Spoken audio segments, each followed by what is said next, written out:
नमस्कार।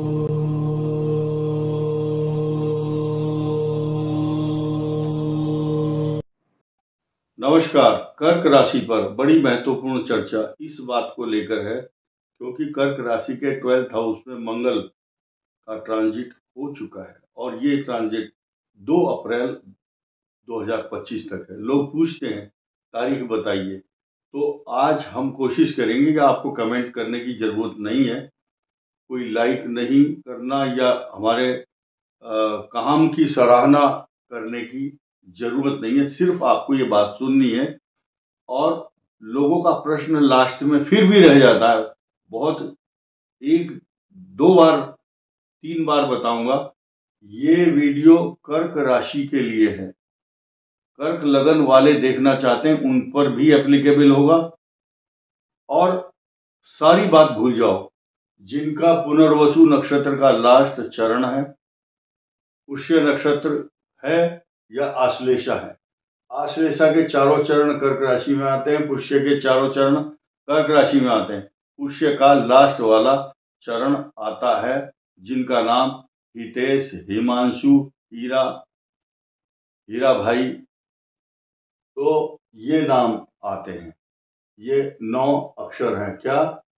ही, हु है, होडा, daddy, dude, ये जो है ना 4 अक्षर है। कर्क राशि, चांदी का पाया शुरू होने वाला है आपका 29 मार्च 2025 के बाद। आपके सारे के सारे सुख के साधन अब आएंगे। ये बात, अच्छी बात पहले आपको बता दूं, खराब जो बातें हैं वो भी सुन करके जाना, क्योंकि लोग इस बात से खुश रहते हैं कि उनको मीठी मीठी बात पसंद है, बस मधुर बोलते रहो। ऐसे भी नहीं चलता। आपको प्रिवेंशन, सावधानी किस किस ग्रह के लिए लेनी है वो सुनना ज्यादा जरूरी है। अच्छाई जो होगी वो तो अच्छाई आपको सुख देगा। सुख का नाम सुख है, इसलिए वो उसको, उसकी वैल्यू नहीं होती। आप किसी के बच्चे को गोद में खिलाओ, अगर वो हंसता है तो खुश है, सब खुश है। हंसाए का नाम नहीं होता। अगर वो बच्चा रो पड़ा तो उसकी माँ या घर वाले नाराज होंगे, यार तुम कैसे गोदी लेना नहीं जानते बच्चे को रुला दिया तुमने। तो बात ऐसी है, हम आपको हंसाएं, सिर्फ हंसाते रहें, झूठ बोल करके आपको खुश करें, ये हमारा दायित्व नहीं है, धर्म नहीं है। अब ये कर्क राशि पर चांदी का पाया आने वाला है। 2 महीने बचे हैं। गम की अंधेरी रात में दिल को न बेकरार कर, खुशियां आने वाली हैं, बस उसका इंतजार कर। आइए जानते हैं। 12वें स्थान मंगल आपका खर्चा कराएगा भी 2 अप्रैल तक। सावधानी रखनी है। बिजली के उपकरण आपके खराब होंगे। जमीन मकान सवारी विवाद, कानूनी विवाद, तथा जहां भी आप जाएंगे उस डिपार्टमेंट के लोग आपसे, अगर वहां 100 रुपया खर्च हो रहा है तो 5,000 रुपये मांगेंगे आपसे। रिश्वतखोर बहुत मिलेंगे आपको, बेईमान, छल कपट करने वाले। इसलिए अपने एक्सपेंस को, अपने खर्चे को नियंत्रण में रखें, बहुत अच्छा होगा। तो बस एक ही उल्लू काफी है बर्बाद गुलिस्तां करने को। हर साख पे उल्लू बैठा है, अंजाम गुलिस्तां क्या होगा। यानी कि कर्क राशि वाले जहां भी जाएंगे, वहां जहां भी जाएंगे उनको उल्लू मिलेंगे इस प्रकार के। हर साख पे उल्लू बैठा है, वो चोर, रिश्वतखोर, बेईमान लोग मिलेंगे, आपसे पैसे की डिमांड करेंगे। अपने पैसे को कैसे खर्च करना है सावधानी से करें।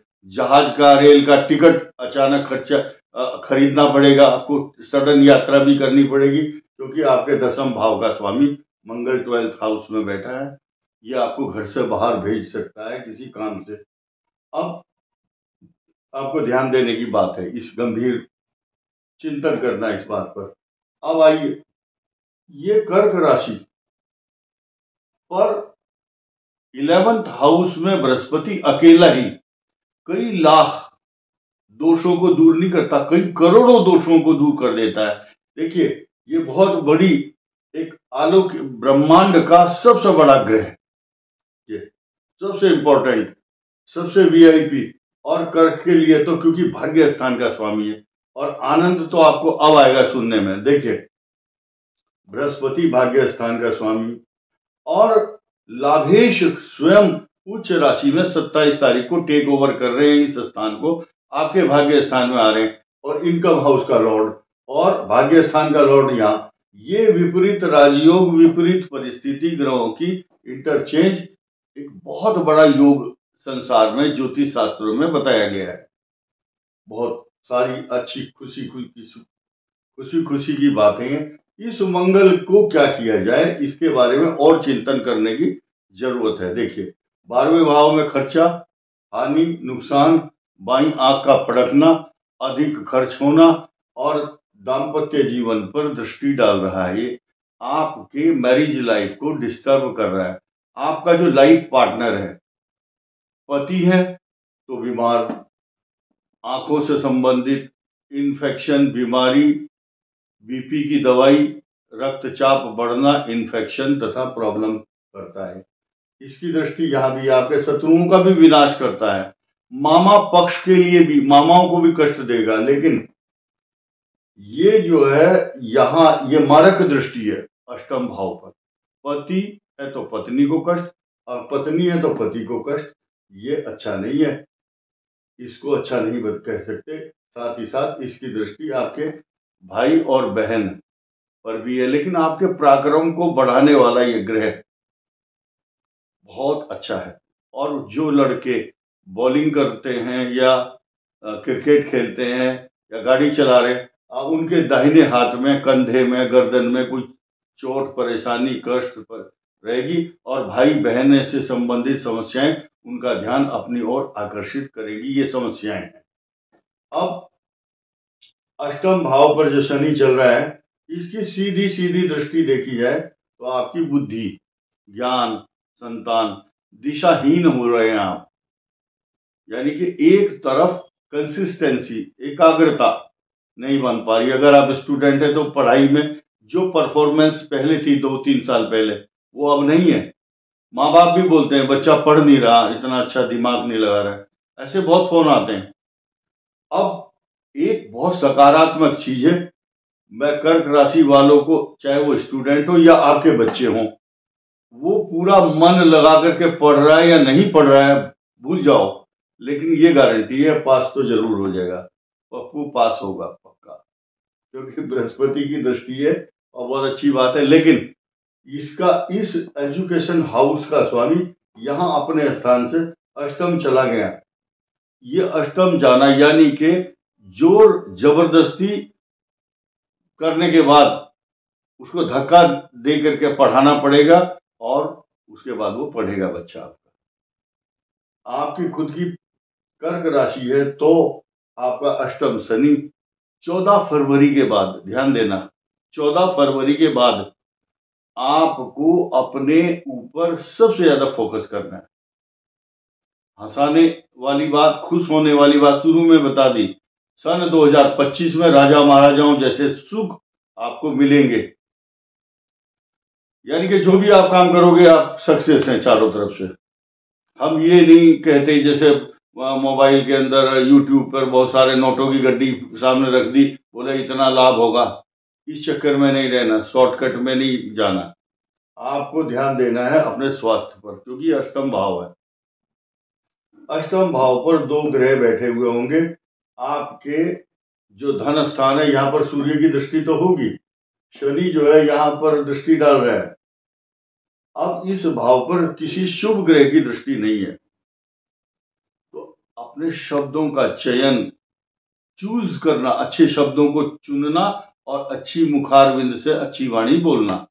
ऐसी वाणी बोलिए मन का आपा कोय, औरन को शीतल करे आपहु शीतल होए। क्योंकि ये 2 पाप ग्रह जब यहां दृष्टि डालते हैं, यहां पर गुरु की दृष्टि नहीं है, एक पाद दृष्टि है, तो अच्छे शब्दों का प्रयोग करें। और ये बृहस्पति शुक्र आपके भाग्य को अच्छी तरफ, अच्छी दिशा, अच्छा डायरेक्शन देगा, रिसोर्सेज ऑफ इनकम भी बढ़ाएगा, क्योंकि यहाँ का स्वामी भी है। एक चीज और कहूंगा मैं आपको, ये पुनर्वसु नक्षत्र है, आप जिनका पुनर्वसु नक्षत्र है उनकी कुंडली में इस समय 23 साल के बाद वालों की, 23 से 40 साल की उम्र के लोगों की अभी बुध की दशा चल रही है। बुध की दशा चल रही है 40 से 47 तक केतु और 47 से 67 तक शुक्र की महादशा है। शुक्र की महादशा, वो मौज ले रहे हैं इस समय, राजाओं की माफिक। उनके घर में मक्खन, दूध, घी, दही, पनीर, हीरा मोती, सोना चांदी सब आनंद में है। लेकिन अगर उनके कुछ पोल पट्टी पाप कर्म पिछले खुल गए हों तो उनको अवांछनीय, ये जो फरवरी का महीना, उनके लिए कोई कानूनी कार्यवाही, नॉन बेलेबल वारंट बोलते हैं, NBW, गैर जमानती वारंट जारी करवाता है। ये सिर्फ उनके लिए, सभी के लिए नहीं है, जिनका कोई पिछला षड्यंत्र पकड़ा गया हो, या किसी के मोबाइल का फोटो, या कोई CD, या कोई गलत काम किया हो। भाई डरेगा कौन? जिसने गलत काम किया है, चाहे वो नेता है, चाहे वो अधिकारी है, चाहे क्लर्क है, और चाहे कोई मिलावटखोर है। बेईमान, चोर, छल और कपट करने वाले लोग उस दौरान फंसेंगे सरकारी काम में, कानूनी विवादों में, या उनके ऊपर कानूनी शिकंजा कसेगा, नोटिस आएगा सरकार के द्वारा। ये सूर्य जो है गवर्नमेंट का कारक माना गया ज्योतिष शास्त्र में। ये अष्टम आ गया, शनि के साथ बैठ गया। और इसके अलावा ये जो 5 नंबर लिखा है, ये वाणी स्थान है, धन कुटुंब वाणी। तो अच्छे शब्दों का प्रयोग करने से आपके काम अच्छे होंगे। खराब शब्द बोल दिया, आपने देखा होगा कई बार धारा लगाती है, भारतीय न्याय संहिता का नया कानून आया है कि इसने मुझे जान से मारने की धमकी दी, उस पर भी एक धारा लगती है। तो शब्दों का चयन जल्दबाजी में ना करें, पेशेंस ना खोएं। अब आपको एक उदाहरण देता हूं, उदाहरण दूंगा, अभी रुक जाइए।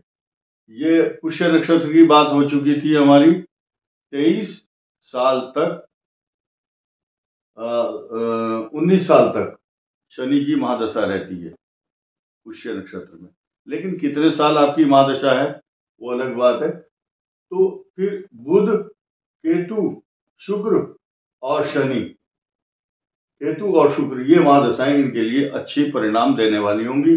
और आश्लेषा नक्षत्र में इस समय जो जवान लड़के हैं उनकी शुक्र की दशा है। कब तक?